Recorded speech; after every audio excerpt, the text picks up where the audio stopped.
Boy, it's nice out here. It's blooming. Look, it's getting ready to bloom. It's going to be pretty. In retirement, Jean Foley Look at that. is digging for her roots. When I'm outside, I'm totally at ease. Every day, except Sunday, Miss Jean toils away. I can't come in a garden without pulling a weed.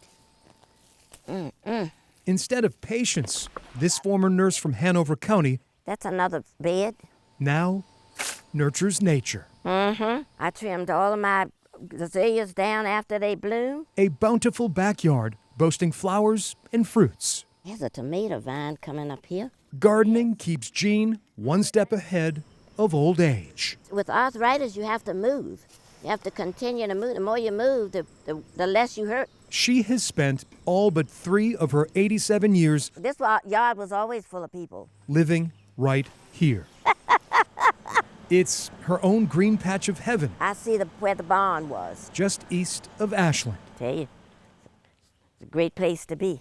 Miss Foley knows every nook and cranny of her neighborhood off Route 54. I guess when you're brought up in a place and you have a sense of community, you feel like you belong. She worships around the corner, and that white building next door was Jean's childhood schoolhouse in the 1930s. This is a picture of my grandmother, my mother, and me. This octogenarian with a green thumb regularly climbs her family tree. Okay, Now, the pull of the past is sparking a new interest. this has been one of the most exciting things in my latter years here. I wake up for it. With the zeal of someone half her age, I think about it every day. It's up to us to see that they are respected. Miss Foley pours her passion into an all but forgotten corner of the county. We want them, our ancestors, to be properly recognized. I mean, they're a great part of the building of America.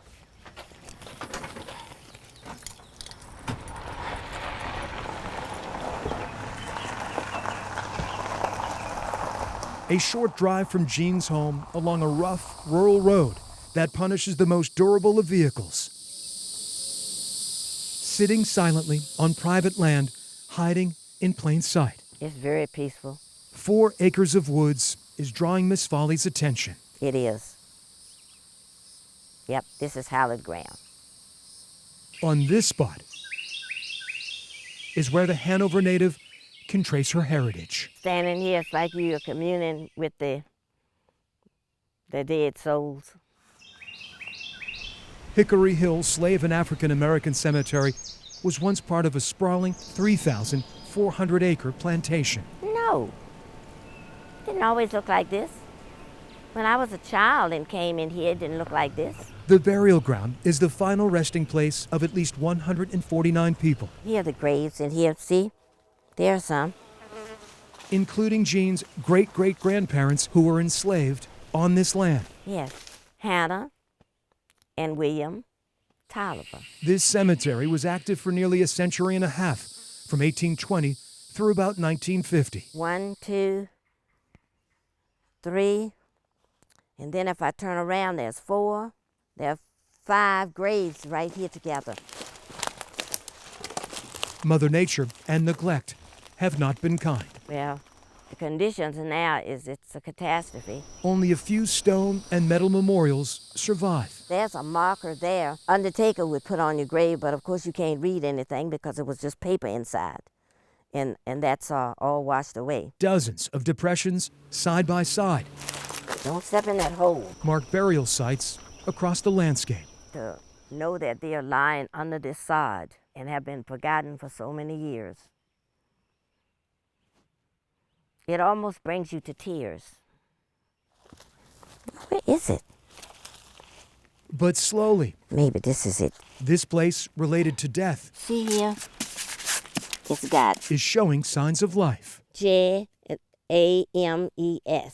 Jean and a team of volunteers are cleaning up brush and cutting down trees. I appreciate the help they've given. It's an effort 30 years in the making. Some don't even really have a connection here, but they're willing to come in and help, which lets me know that there are good people out there. The group of friends is making progress. We see a stone marker here for Barbara Terra. The cemetery was recently listed on the Historic Register. We haven't had older people look like me. We see the goodness in other people. It goes past your skin color. Miss Foley envisions a landmark of reflection and education. It is. It is a special place. But much work still needs to be done. It's just something about a cemetery that's different to every place else. This descendant of enslaved workers hopes she lives to see the project completed. The people that's buried here didn't have the opportunities that I have.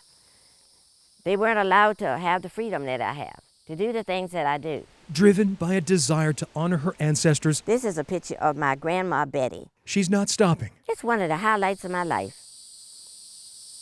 It really is. I want to go over that way and see if I can find that other stone that was over there. Jean Foley, a retiree, nurturing the long-lost past to help her roots grow. There's no point in being alive if you're not useful. I think everybody needs a purpose, and it gives me purpose.